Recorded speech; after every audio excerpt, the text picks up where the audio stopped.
Hello बच्चों, आज हम MU 11th entrance science physics के क्वेश्चन सॉल्व करेंगे। जैसे कि आपने लास्ट 3 वीडियो में देखा था कि हमने motion, forces and laws of motion और ग्रेविटेशन पे पीवाईक्यू सॉल्व करे थे। तो आज हमारा चैप्टर रहेगा work, energy and power. PYQ करना बहुत इंपॉर्टेंट है हम लोगों के लिए। इससे हमें पेपर का पैटर्न पता चल जाता है और कभी कभी पीवाईक्यू रिपीट भी हो जाते हैं। ठीक है बच्चों, तो आज हम पहला क्वेश्चन करते हैं। 2024 का क्वेश्चन है और काइनेटिक एनर्जी और मोमेंटम पर बेस्ड है। क्वेश्चन कह रहा है two bodies of mass 4 kg and 8 kg have same kinetic energy, the ratio of their linear momentum. उनके मोमेंटम का रेशियो हमको बताना है। तो काइनेटिक एनर्जी का फॉर्मूला आप सबको पता होगा, हाफ mv स्क्वायर। क्या आपको काइनेटिक एनर्जी और पोटेंशियल एनर्जी का फॉर्मूला पता है? जरा चेक करते हैं। अगर मैं ऊपर और नीचे m से मल्टीप्लाई और डिवाइड कर लूं तो हमारे पास आ जाएगा m square v square by 2m। और जैसे कि आप लोगों को पता है कि मोमेंटम क्या होता है, mv। तो ये हमारे पास क्या बन गया, p का स्क्वायर और डिवाइडेड बाई 2m। तो एक रिलेशन हमारे पास आ गया और इसको हम याद रखेंगे कि p square is equal to, मतलब kinetic energy equals to p square by 2m। ठीक है, तो इसको आप लोग साइड में लिख लीजिएगा, आपको एंड तक काम आएगा। अब क्वेश्चन में आते हैं। काइनेटिक एनर्जी दोनों की सेम है, मासेस अलग है और मुझे मोमेंटम का रेशियो चाहिए। तो we have kinetic energy equals to P square by 2m। तो मोमेंटम पी स्क्वायर कितना के बेटा, kinetic energy into 2m। Momentum का रेशियो पूछ रहा है तो मोमेंटम हो गया अंडर रूट 2m के ई। तो अगर मुझे इन दोनों का रेशियो निकालना है तो P1 अपॉन P2, P1 मतलब पहले वाले मास के हिसाब से लिख दूंगा तो 2m1 के ई, P2 में लिख दूंगा 2 मास अलग, दोनों की काइनेटिक एनर्जी सेम है तो सेम लिख दी। तो जब आप इसको और आगे फर्दर सॉल्व करेंगे तो 2m1 के ई और डिवाइड बाई 2m2 के ई। 2 से 2 कैंसिल आउट, के ई से के कैंसिल आउट, हमारे पास बचेगा under root m1 divided by m2। और मासेस हमें गिवन है, एक का 4 और एक का 8, तो 4 डिवाइडेड बाई 8, 1 बाई 2 और अंदर में रूट, तो 1 by root 2 is the right answer. ठीक है, तो रिलेशन याद रखिएगा, कभी कभी मोमेंटम इक्वल देख के काइनेटिक एनर्जी का रेशियो पूछ सकता है। ठीक, एक और क्वेश्चन करते हैं बच्चों। 4 kg and 1 kg have moving with equal kinetic energy. Same question है, हमने अभी सॉल्व किया है, मासेस अलग है, अभी निकाल लेते हैं। मोमेंटम का रेशियो पूछ रहा है तो फिर से आपके पास फॉर्मूला है 2m के ई डिवाइडेड बाई P2। तो 2m2 के ई, काइनेटिक एनर्जी सेम है, रूट में लिख देते हैं इसको। अब जो जितनी जल्दी कर सकता है वो उतनी जल्दी कर सकता है। तो काइनेटिक एनर्जी से बेटा काइनेटिक एनर्जी कैंसिल आउट, 2 से 2 कैंसिल आउट, क्या बचेगा under root m1 divided by m2। m1 कितना है 4, m2 1, तो रूट 4 बोले तो 2:1 is the right answer. Option C is the right. Done. आपने देखा अभी ये 2024 का क्वेश्चन है और ये 2023 का, तो इंपॉर्टेंट टॉपिक है, इंपॉर्टेंट रिलेशन है, याद रखेंगे। Kinetic energy equals to P square by 2। आगे बढ़ते हैं। The difference in the final and initial kinetic energy for a particle of mass 20 gram in traveling a distance of 120 meter with a constant acceleration। मुझे difference बताना है किसके बीच में, final और initial kinetic energy के बीच में। अगर कोई पार्टिकल जो 20 ग्राम का है, कितने से ट्रेवल कर रहा है, एक्सेलरेशन दिया 4.1 मीटर पर सेकंड स्क्वायर, और डिस्टेंस कितना चल गया वो 120 मीटर पर सेकंड। बहुत अच्छा क्वेश्चन है। मुझे काइनेटिक एनर्जी का डिफरेंस चाहिए, तो काइनेटिक एनर्जी का डिफरेंस का मतलब final kinetic energy minus initial kinetic energy, ये चाहिए।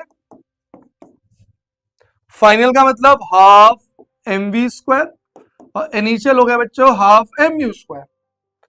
अगर मैं m/2 कॉमन कर लूं तो कितना हो जाएगा v square minus u square. कोई बात नहीं, क्या आपको नहीं लग रहा है कि V square minus U square क्या मैं कुछ लिख सकता हूं क्या? Equation third use, V square U square equals to 2as। तो V square minus U square कितना गया प्यारे बच्चों, 2as। उसका मतलब मैं m/2 और यहां लिख सकता हूं 2as, और सारी वैल्यू हम 2 से 2 कैंसिल आउट, तो हमारे पास बच गया MAS। तो हमारे पास आंसर अब आने वाला है kinetic energy change final minus initial, delta लिख लेते हैं उसको, कितना है MAS, मास गिवन है 20 ग्राम, केजी में कन्वर्ट कर लिया है, और ए एक्सेलरेशन भी गिवन है 4.1, और कितना डिस्टेंस चले हम लोग 120 मीटर। एक जीरो से एक जीरो कैंसिल आउट कर लेते हैं, जीरो से ये जीरो कैंसिल आउट कर लेते हैं, तो 2 4.1 12 डिवाइड बाई 10 कितना है बेटा 24 इंटू 4.1 डिवाइड बाई 10। और हम इसको आगे लिखें,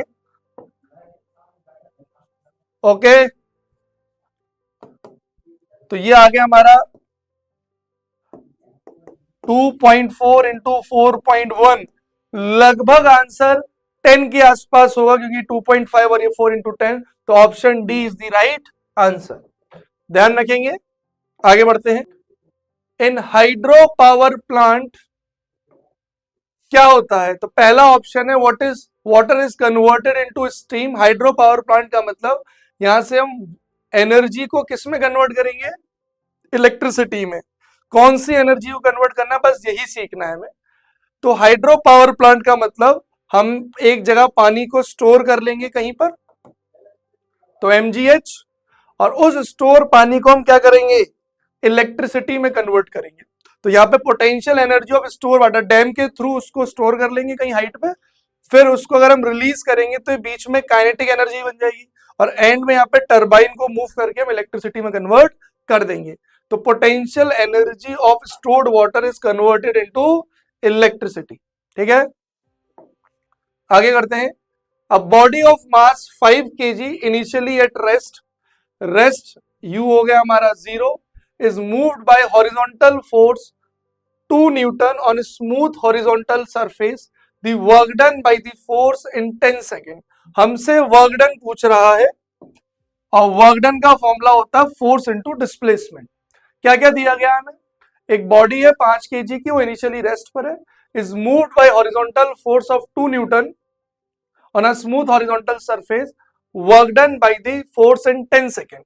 ठीक है, फोर्स की जगह पे मैं MA लिख देता हूं, और फोर्स हमें गिवन है, डन। तो हमें कुल मिला के डिस्प्लेसमेंट चाहिए कितने सेकंड में, 10 सेकंड में। तो हमारे पास अगर फोर्स है और मास है तो एक्सेलरेशन आ गया F equals to MA। Force है 5, मास है, इसको ठीक कर लेते हैं बच्चों, फोर्स दिया हुआ है 2 न्यूटन और मास दिया हुआ है 5 kg, तो एक्सेलरेशन आ गया हमारा 2/5। ठीक है बच्चों, रेस्ट से स्टार्ट हुई है तो u हो गया 0, और मुझे पता करना है कि 10 सेकंड में मैं कितना चलूंगा, तो s equal to ut plus half AT square हम लगा देंगे, तो 0 बेटा, हाफ एक्सेलरेशन 2/5 हो जाएगा हमारा, और टाइम 10 का स्क्वायर, 2 से 2 कैंसिल आउट, 100 डिवाइड बाई 5 बोले तो 20 मीटर हम लोग चल पाएंगे। तो हमारे पास वर्क डन का फॉर्मूला है F इंटू एस, फोर्स हम 2 लगाएंगे और डिस्टेंस कितना चलेंगे 20, तो आंसर आ जाएगा 40 joule is the right answer, option C. Question easy था, हमारे इसमें डिस्प्लेसमेंट नहीं दिया था, तो पहले हमें डिस्प्लेसमेंट निकाला, जिसको हमने सेकंड इक्वेशन सॉल्व किया। इनिशियली हम 0 से स्टार्ट हुए थे तो u 0 हो गया, एक्सेलरेशन हमें इस फॉर्म से मिल गई और हमारा आंसर सॉल्व हो गया। ठीक है बच्चों, अगर कभी कोई क्वेश्चन पूछे कि इस फॉर्मूले में वर्क डन कैसा होता है, ये वर्क डन होता है कांस्टेंट। ये फोर्स जो है बेटा, अगर फोर्स पूछे कैसा होता है, फोर्स होती है कांस्टेंट फोर्स। कैसी फोर्स होती है, कांस्टेंट, मतलब पूरे रास्ते अगर 2 न्यूटन ही फोर्स लगा रहे हैं तो ये फॉर्मूला लगेगा, वरना फॉर्मूला नहीं लगेगा। अगर फोर्स वेरिएबल हो गई तो इस फॉर्मूले को आप यूज नहीं कर सकते, अगर फोर्स वेरिएबल है तो। ये कॉन्सेप्ट आप 11th में सीखेंगे, मगर याद रखिए अगर आ जाए सवाल कि इस फॉर्मूले में फोर्स कैसी है, तो फोर्स यहाँ पर कांस्टेंट है। आगे बढ़ते हैं, नेक्स्ट क्वेश्चन करते हैं बच्चों। A motor bike takes 30 kilo joule energy to increase its initial kinetic energy. Question थोड़ा कंफ्यूजिंग है, हमें इनिशियल काइनेटिक एनर्जी दे दी गई है, कितनी है 10 किलो जूल, और वेलोसिटी भी दी गई है इनिशियल 18 किलोमीटर पर आवर। इसको अगर मैं मीटर पर सेकंड में चेंज कर लेता हूं तो ये आ जाएगी प्यारे बच्चों 5 मीटर पर सेकंड। ये इसका इनिशियल वेलोसिटी है और इनिशियल काइनेटिक एनर्जी, उसको हम कितनी एनर्जी सप्लाई करते हैं 30 किलो जूल। तो हमसे पूछा है फाइंड द फाइनल वेलोसिटी। अगर इनिशियल वेलोसिटी 5 है और इनिशियल काइनेटिक एनर्जी 10 है और हमसे पूछ रहा है कि फाइनल वेलोसिटी जब 30 किलो जूल इस पे सप्लाई हो जाए, तो पहले 10 किलो जूल था, 30 हमने सप्लाई कर दी, तो फाइनल काइनेटिक एनर्जी कितनी होगी प्यारे बच्चों 30 प्लस 10 40 किलो जूल। हमसे फाइनल वेलोसिटी पूछ रहा है तो फाइनल वेलोसिटी हो गई हाफ एम वी स्क्वायर। तो देखा जाए तो हमसे वेलोसिटी पूछ रहा है तो हो जाएगा 80 kilo joule divided by M. Mass given नहीं है इस क्वेश्चन में, तो उसके लिए ये कंडीशन पहले से गिवन है। हमें इनिशियल काइनेटिक एनर्जी गिवन है 10 किलो जूल, तो काइनेटिक एनर्जी होगी half M V square 10 kilo joule. तो वेलोसिटी हमें गिवन है, यहां से हम मास कैलकुलेट कर लेते हैं। तो मास निकल के आता है 10 किलो जूल इंटू 2 और वेलोसिटी कितनी प्यारे बच्चों 5 और तो हो जाएगा स्क्वायर 25। डिवाइड करेंगे तो हमारे पास आ जाएगा बेटा 2 इंटू 2 और यूनिट किलो जूल में याद रखिएगा थोड़ी सी, और यहाँ आ जाएगा 5। एम की वैल्यू हमारे पास आ चुकी है, बस हमें एम की वैल्यू पुट करनी है और हमारा आंसर आ जाएगा। यूनिट पे ध्यान रखिएगा, मैं चेंज नहीं कर रहा हूं क्योंकि दोनों किलो जूल में कैंसिल आउट हो जाएंगी फिर वो।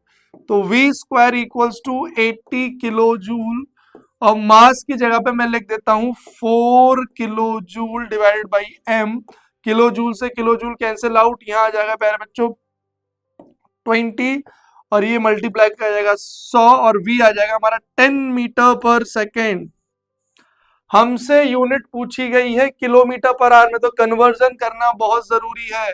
तो 10 मीटर पर सेकेंड को किलोमीटर पर आवर में करेंगे तो 18/5, 5 से 2 बार कैंसिल आउट, तो 36 किलोमीटर पर आवर।